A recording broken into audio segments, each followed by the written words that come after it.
Welcome to the 707, a weekly half-hour program produced by KRCB, a service of NorCal Public Media. The 707 features voices and stories from your community, stories that celebrate creativity, and stories that show how we are connected to each other. I'm your host, Michelle Marquis. Once upon a time, American society decided that storybooks with illustrations were strictly for kids. Growing up, I never understood why they stopped putting pictures in books. Like, you know, we love it. You start with picture books. They're incredible. And then for some reason, at a certain point, you're like, okay, you're done with that. But it's such an incredibly powerful way to tell a story. And it's wonderful. Like, we love movies. We love seeing people tell stories with pictures and words. But it's like, it was something cultural here where we just couldn't get past our superhero world and have it evolve into this other thing where we could tell different kinds of stories for different ages and have it be acceptable. That's comic artist and teacher Gio Benedetti, who will be part of LUMACON, a comic convention for youth at the Petaluma Community Center on Saturday, January 31st. Benedetti is one of the fans of comics who will have a table at the event and will also teach teens how to make their own comics. Libraries of Petaluma have joined forces to present LUMACON every year since 2015, according to Diana Spaulding, branch manager at the Petaluma Regional Library. We're kind of anti-celebrity in LUMACON. We don't go for the big names. People have contacted us and said, oh, I could make your event so much better. And our response is, we love LUMACON just the way it is, because there's really an emphasis on doing it yourself, on engagement, on youth creativity, not on paying for watching somebody else's creativity, but on being creative oneself and exploring. And there's an emphasis on older artists, adult artists, showing teen artists and kids that you can make a living doing this, and you can explore your own creativity in a lot of different ways. I mean, it's not all about comic book art, because we have live action role play. Every year we have like foam sword making, crafting for live action role play. And we have people who are really active in the community helping us out with LUMACON. It's put on by the libraries of Petaluma. And what that means is the Casa Grande High School librarian and the Petaluma High School librarian have always helped us with LUMACON. It was their idea, actually, to have a comic convention for youth. But we also have the person that runs our LARPing, our live action role play. He's a teacher and a member in the community. Nobody gets paid to come to LUMACON, you know, everybody just donates their time. And that's the kind of event it is. Wow, that's really fun. So tell me how it started. You said that it was an idea from your partners at the school libraries, and then how it's grown over the years. Sure. So the first year, Nathan Leibkap, who's the teacher librarian at Casa Grande High School, came to his cohort at the Petaluma Library, Petaluma High School Library, and that was Connie Williams at the time. They decided they wanted to put on a Comic-Con and wanted to make it bigger than they could handle alone. So they came to the public library, and the branch manager at the time, Joe Cochran, thought it was a fantastic idea. And I was just starting at the library at that time and became teen librarian for the first LUMACON.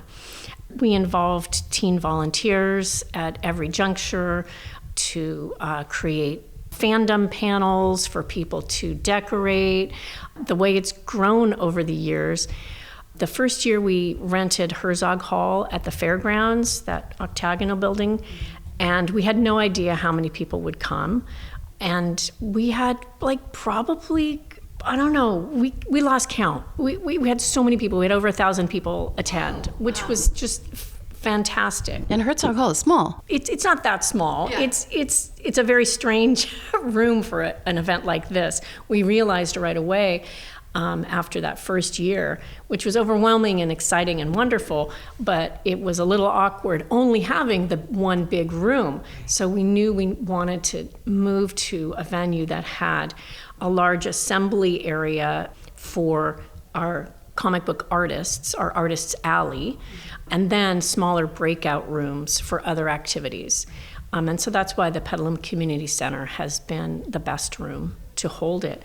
But the first year we had LARPing, but we only had like that area in Barron's Park right outside. And it got a little muddy. And so we knew we wanted a lawn area for the LARPing. And that's why Lucchese Park next to the community center is a great area for LARPing, because it's just got a lot of little rolling hills of grass, and it's a pretty expansive also.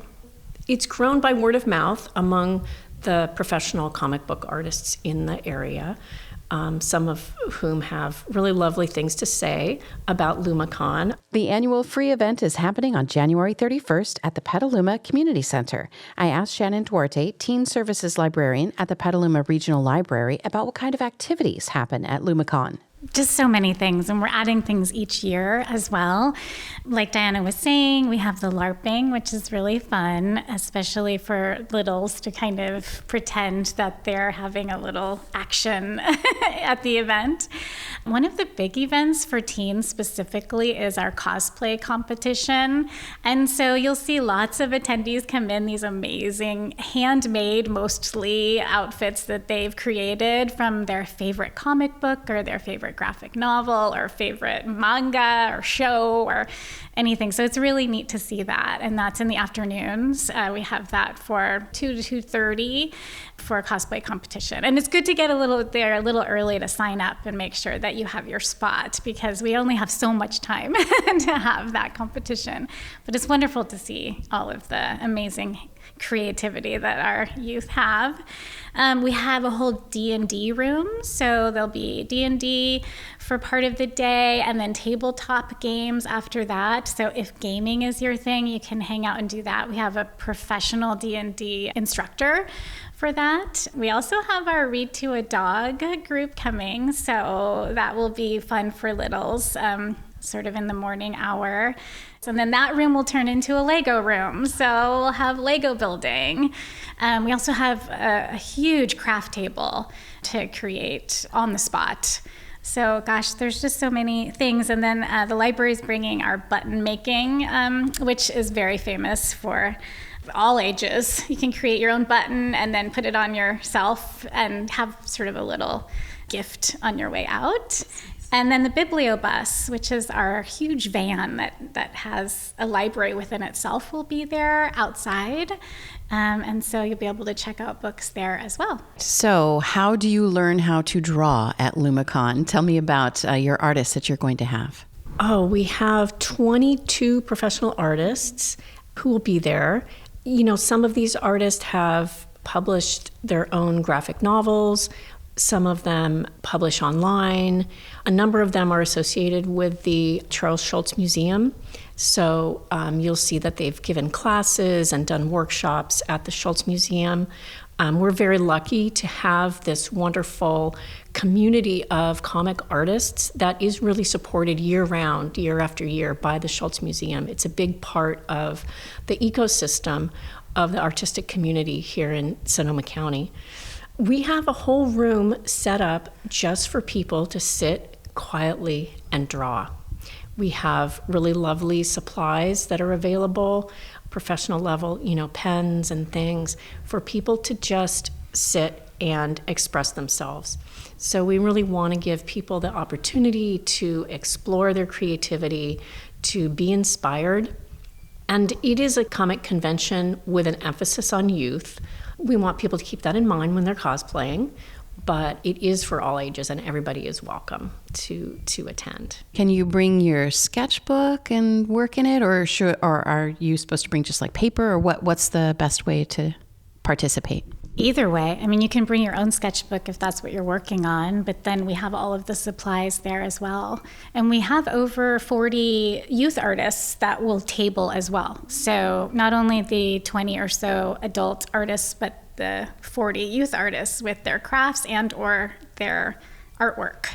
And what's really neat is to see the adult artists right next to the youth artists, and they have conversations and talk about what it's like to be a professional artist and what do I need to do and do you have any tips? So it's wonderful to see that connection. At these tables, are the artists selling things, or are they just providing sort of like, this is what my art is? They are selling for the most part. And sometimes they show things, they'll have a nice display. But the professional artists will be there to sign books. And so last year I bought a wonderful book by Maya Kobabe. I had them sign it, and it was wonderful. Yeah, many artists have their books and their artwork for sale. The other thing that I want to touch on about LUMACON is that we really want to make all aspects of it community and family friendly. So, for example, we have clubs from the high schools come with a bake sale. And we have the culinary program at Casa Grande, I should say. We have them come and they have use of the kitchen, the commercial kitchen at the community center, and they serve food. So if you want lunch, probably get there early. Don't count on it after 12:30 or 1, because they often sell out. We really want all the aspects of LUMACON to have this feeling of engagement and community, and we don't have an emphasis on commercial aspects. We have a lot of people who want to come and sell things, but we choose our vendors very carefully. We choose local vendors and local exhibitors. I'm chatting with Diana Spaulding and Shannon Duarte at the Petaluma Regional Library about the upcoming LUMACON event. You're listening to the 707 on KRCB. We'll be right back. I'm Corva Coleman from NPR News with a little something to kickstart your mornings. Sonoma First News is a weekday morning podcast with the top local stories and weather updates from across Sonoma County. From Petaluma to Bodega Bay, Sonoma First News has you covered. Subscribe now through KRCB's website, on the NorCal mobile app, or wherever you get your podcasts. Sonoma First News from Sonoma County's NPR station, KRCB FM. Welcome back to the 707 on KRCB. I'm your host, Michelle Marquis. I'm talking with Diana Spaulding, branch manager, and Shannon Duarte, teen services librarian at the Petaluma Regional Library, about LUMACON. Were you surprised by how many local cartoonists and comic makers there are here? At first I was, back, 10 or 12 years ago, I was amazed. And then I realized, becoming more familiar with the Schultz Museum, that they really do sustain this entire ecosystem of comic book artists. And there are a number of comic artists that either make Sonoma County their home now or have lived in Sonoma County who are, really nationally known, and award-winning artists like Maya Kobabe and Brian Fees and lots of up-and-coming artists and people whose graphic novels we have in our kids section, who check out just a lot. Which connects us to the Love of Comics book, yes, which we have in our collection as well. And that is our local artist, Gio Benedetti, who hosts this class at the library. It follows LUMACON 1 week later, and it's an 8-week series where teens sign up for it and they learn how to create a book from start to finish with him. So it's really fantastic. Tell me a little bit more about Gio. Well, he's been around for a long time in our community, and he's very dynamic, and he works really well with youth. They feel, very seen, and they learn so much from him, just to see where he's gone from start to finish in his career. He'll talk a lot about that and how they can produce sort of the best of what they've done. And some people can be from very beginning and not know anything, which is wonderful. And then there are definitely repeat attendees who take his class over and over again. And then at the very end, they invite family and friends to come to the final showing of the book, and he will talk about each artist and how they were inspired and what their story is reflecting in the book. And it's just a really wonderful opportunity for young folks to enjoy together and create. I called Gio Benedetti for a chat about LUMACON. It's just like the sweetest comic book convention. Like I've been to a handful of them, and the fact that they have all these tables with the students at them, and you have all these young artists and young creators, and then they get other young artists and creators that come just to be there, stoked to make stuff, and it creates, like, you can't have a growing art community if you don't provide opportunities to meet and share and have these like destinations. I grew up doing music, and the Phoenix Theater was always that for music. I always use that as kind of my example, because like if you're in a band and there's nowhere to play, your band falls apart, you know? But if you have this mission of like, oh, we could play the Phoenix, then you rehearse, and then you like have a set together, and then you become a band. But if you're like just doing comics by yourself and you're in Petaluma and there's like, what do you do? So then LUMACON gives you the thing. You're like, oh, finish your comics by January so you can sell them at your table. Finish your prints, finish your cool jewelry that you're making, finish those little miniatures that you're sculpting, like whatever it is. And that's where we all meet and get to see what other people are doing and get excited about it. And it provides that opportunity to be a part of the community that you want to be a part of. I asked Gio whether he thinks that the popularity of shows like K-pop Demon Hunters is fueling an interest in manga and comics in the U.S. and making it more accessible. Yeah, completely. I just feel like we're so goofy in the United States, and I feel like, the rest of the world was like way into comics the whole time. But for some reason over here, our comics got American comics meant superhero, like 12-year-old male fantasy escapism stories. And that kind of became the trope for all of it, and then it just kind of got stuck there. Meanwhile, Europe has this incredible comic culture. Japan is just like going crazy with this amazing comics culture, and it's for all ages, and everybody loves it, and everyone's like, oh, these are great, we love this. And over here we're like, no, it's got to be Superman or Batman or Spider-Man. And the really cool thing is that there were these amazing, brave and bold, like Dungeons and Dragons playing kids in the 80s who were like into this stuff. They loved comics and they were into manga, and like they were the kids who had to like fight for it, That was like when geek culture had real consequences. And they would get like, they made all these social sacrifices because they're like, we love this. And they started these conventions, and they created a world where finally people would be like, hey, I think this manga thing has got like some legs. Maybe we should check it out. And so then, years and years and years later than everybody else, we're entering this world where, hey, you can make comics about anything. And like the young readership of graphic novels is just so huge. But finally, thanks to a lot of people just like staying true to this thing and staying on it and opening doors, like we're finally in a place where, there was no graphic novel section for youth when I was growing up. We had Tintin. That was it. And that was imported from Europe. There are entire sections of the Petaluma Regional Library devoted to graphic novels and manga, and Shannon Duarte, the Teen Services Librarian, says it's a growing category. It definitely is the highest circulating part of the teen library.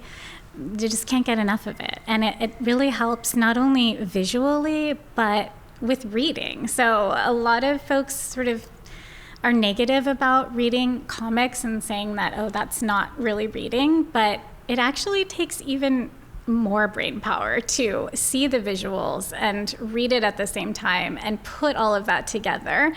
I think of it as an amazing way to be involved in learning how to just become this well-rounded person, besides the fact that it's such a beautiful art form. So there's so much with that, and I think there's a reason why youth love to read and experience comics and manga and graphic novels. So I just love that LUMACON celebrates that, to say, hey, this is really valid, this is really wonderful. We should all be celebrating this and seeing that in our youth. Yeah. And so that hunger for these kinds of pieces, how do you keep up as a librarian, keeping that fresh and lots of new content for your patrons? Well, I think writers are putting it out there. It's such a popular medium that we are getting it constantly from the publishing world. And we have amazing collection services here that just keep bringing it on. So, we have over 15 branches where we share everything that we have. So if I don't have a copy of something, I can find it from another library and get it here within a couple of days. So I feel like we keep it fresh that way between all of the branches, between collection services. It's so nice that we all work together and can bring all of that to the library. And so with LUMACON sort of sparking that idea of you can be an artist, you could write your own stories and illustrate them. Do you offer those kinds of things? We definitely have a lot of programs around manga, graphic novels. Every branch has some sort of book club or creative space for that. We also have a whole programming department that will bring creativity to every single program that we have. LUMACON is Saturday, January 31st from 10 a.m. to 4 p.m. at the Petaluma Community Center on North McDowell Boulevard. The event is free, and you can learn more at lumacon.net. I'm your host and producer of this program, Michelle Marquis. This show is a service of NorCal Public Media. Our president and CEO is Darren Lachelle.